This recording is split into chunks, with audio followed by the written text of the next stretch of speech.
Gospod Alojz Glavač, lepo pozdravljeni. Lepo zdrav. Torej, letošnje leto je zaradi koronavirusa precej drugačno, kot smo ga bili vajeni prejšnje leta. Veliko je bilo potrebnih nekih prilagoditev, pa me zanima, kako ste se temu prilagajali v vaši občini, kakšne načrte ste mogoče morali predrugačiti?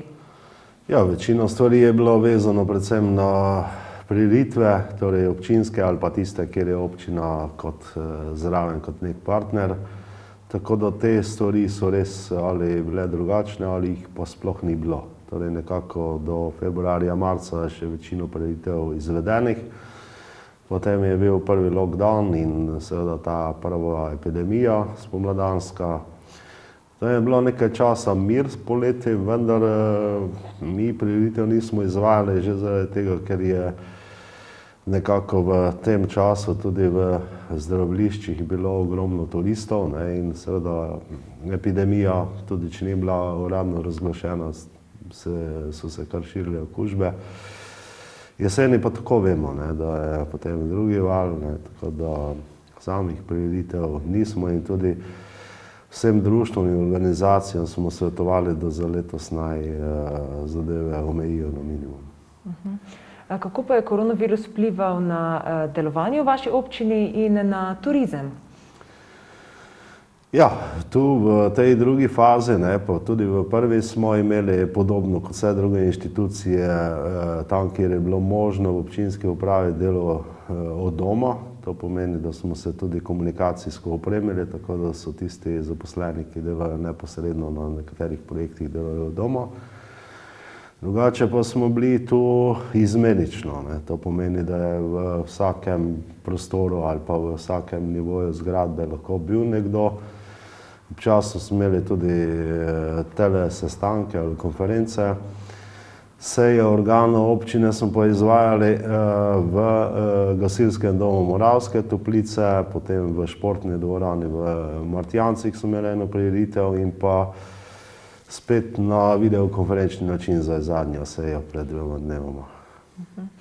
Kako pa je koronavirus, kot rečeno, vplival na turizem? Torej, so posledice velike? Ja, velike, v bistvu tudi prihodek kot turistične takse, če gledamo čisto številčno, je manjši kot prejšnje leto.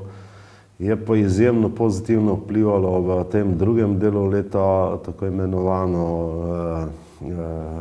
voucher gostovanje domačih gostov v obeh termah in pri privatnih manjših ponudnikih, tako da z tega vidika pa recimo v mesecu avgustu nikoli nismo imeli takšnih številk gostov. Tako da na splošno gledano slabše, drugače pa tudi zelo velika nihanja. Torej razmerje tudi med tujimi in domačimi gosti je bilo res letos v veliko prednost domačih gostov. No, konec leta je pa tudi priložnost, da se ozremo nazaj, pa mogoče sedaj, če preletiva nekatere investicije, ki ste jih v občini izvajali to leto. Ja, teh investicij je bilo kar nekaj, jaz bom skušal našteti samo večje. Letos smo dokončali ureditev ceste Bukovnica-Bukovniško jezero. To je znesek v višini 370 000 evrov. Potem smo tudi končali investicije na osnovni šoli v Fokovcih, tudi približno nekaj manj kot 300 000 evrov fasada, potem zunanja parkirišča in pa javna razsvetljava. Drugače sem pa po posameznih naseljih delali cestne investicije, se pravi preplastitve, tako v Moravskih Toplicah, Kratka ulica, Dolga ulica, Levstikova ulica in podobno. Predvsej smo delali tudi na izgradnji javne razsvetljave v različnih krajih naše občine. Vem, da so bili to posamezni odseki, ker je pač ponekod že leta obstajala.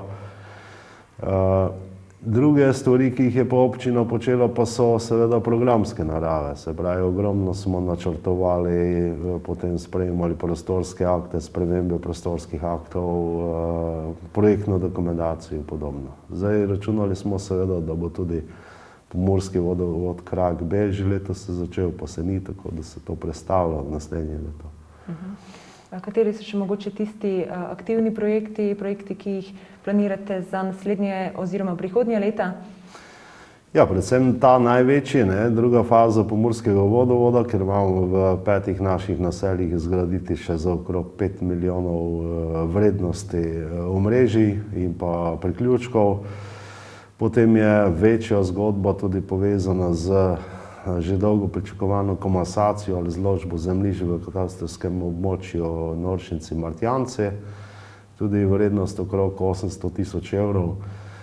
In potem je seveda sanacija dvojezične osnovne šole v Prosenjakovcih, ker smo spet letos računali, da bo razpis ministrstva, pa ga zaradi tudi korona krize ni bilo, tako da je napovedano to za spomladi prihodnje leto.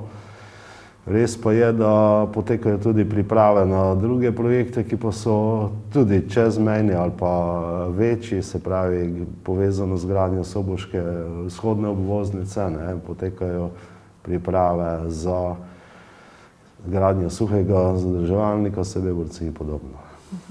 No, mogoče sedaj se lahko ustavijo pri tem zadrževalniku. Načrtovali ste gradnjo suhega zadrževalnika z elementi mokrega. Zakaj? Ja, v bistvu to je že stara zadeva, Ta zadrževalnik je nekako objekt, ki bi najpoplavno varoval veliko območje mestne občine Murska Sobota, torej cel vzhodni del od BTC-ja in pa severne obrtne industrijske cone in pa tudi velik del naše občine. Zdaj, dejansko pa je umeščanje vzhodne obvoznice, ki poteka nekako tudi blizu meje z našo občino ob naselju Martjanci, povezano z poplavno varnostjo, in ko pride do take naravne ovire, je te površinske vode nemogoče nekako v kratkem času spraviti v vodotoke, zato ta zadrževalnik ne samo, da je projektiran že v davni kraljevini Srbov, Hrvatov, Slovencev, končno prihaja tudi do realizacije.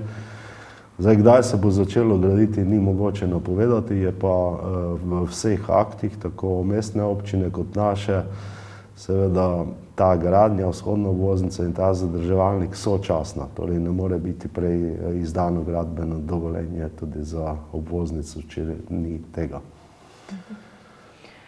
No, sicer pa poleg investicij v občini ste vsa dosedanja leta dali velik poudarek tudi na dogodkom, prireditvam, ki jih je bilo letos zaradi koronavirusa precej manj oziroma skoraj nič.